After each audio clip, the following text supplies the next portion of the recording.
Seoul, South Korea. On immediate glance in, you'll probably notice that shopping and dining are two of Seoul's most prominent features. But after a little more research and wandering around, you'll notice that there's a rich history, mountains and parks, countless neighborhoods, and an interesting Korean culture. The list of attractions in Seoul could go on and on. That's why I thought instead of trying to tackle the entire city, I'd limit this list to just 25 of the coolest things to do. This is an overview video that includes a little history, a little shopping, food and eating, and everything entertaining. If you want to add something to this list, please feel free to leave a comment below. Number 1 is the Gyeongbokgung Palace, originally constructed at the very end of the 14th century during the Joseon dynasty. And I just got my ticket, 3,000 won, which is about $3 US. The coolest part about this whole palace are these giant earthenware clay pots, and they were used once back in the day to store the chili pastes, the fermented soybeans, maybe even kimchi. Okay, I'm at the Bokcheon Hanok village, which is a traditional Korean village. Nowadays it's quite a tourist attraction, but you just follow this map around and you go to a number of different viewpoints and basically check out this whole building, which are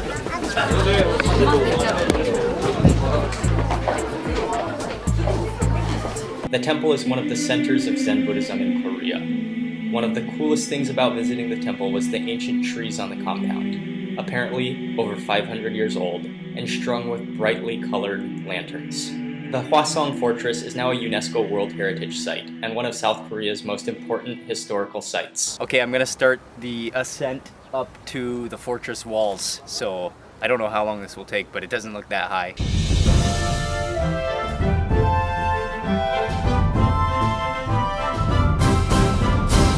Korean War Memorial Monument right now. It's a pretty cool place, actually. Although a communications tower, it doubles as an entertainment and observation tower as well. Number 7 is the area of Myeongdong. Shopaholics will rejoice when they go to Myeongdong. It's one of Seoul's busiest and most shopper-insane areas of town.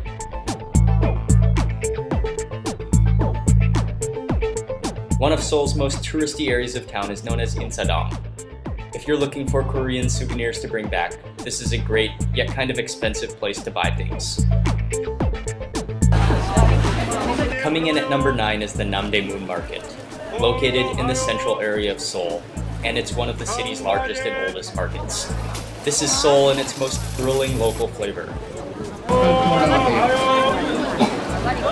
Yet another wild Seoul shopping destination, Dongdaemun is not really a single market, but rather an entire area that is dedicated to shopping. One of the international melting pots of Seoul is Itaewon. There are lots of international restaurants, stores, bars, and clubs. Another popular area of Seoul is near Hongik University, known as Hongdae for short. Latte Mart has to be one of the coolest grocery stores I've ever visited. Step inside and you'll be transported into a world of thrilling rides and adventurous activities. After walking around for a while, I realized it's a giant green park with not just cool things for kids, but for just about everyone. I got to see my first ever polar bears at the zoo within the park.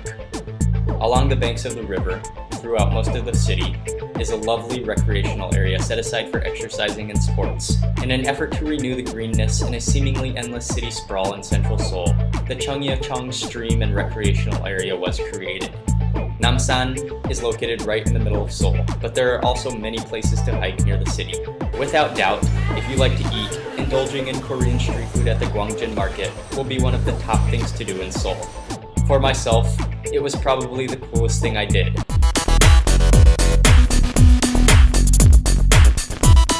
Number 20 is Seoul's Noryangjin Fisheries Market, a bedazzling display of the finest and freshest seafood. The seafood is kept so fresh in water that it sometimes looks like you're in a pet store instead of a food market. Isn't that awesome? Garak Market is the biggest and craziest distribution wholesale food market in Seoul.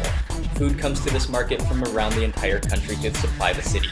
One of the finest things to do in Seoul is to explore with your stomach. Much of the street food in Seoul is made for on-the-go eaters who just have a few moments to grab a quick snack.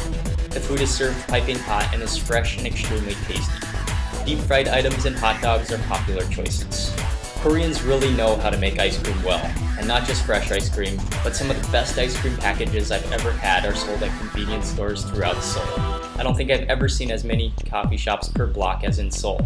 The problem is, it happens to be way watered down and not nearly strong enough.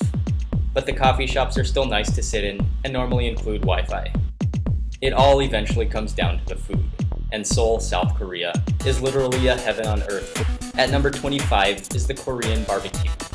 Sitting at a table with your own personal grill in front of you, ordering plates of meat, grilling them right before your nose, and devouring the meat along with Korean side dishes and leaves of lettuce and garlic is one of the world's most delicious ways to feast. During my entire visit, I was enthralled and confused at the same time, debating what to eat and trying to eat as much South Korean food as possible.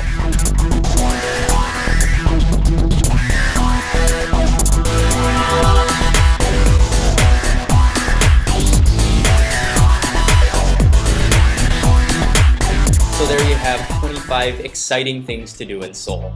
But like I said before, this is by no means everything there is to do in Seoul.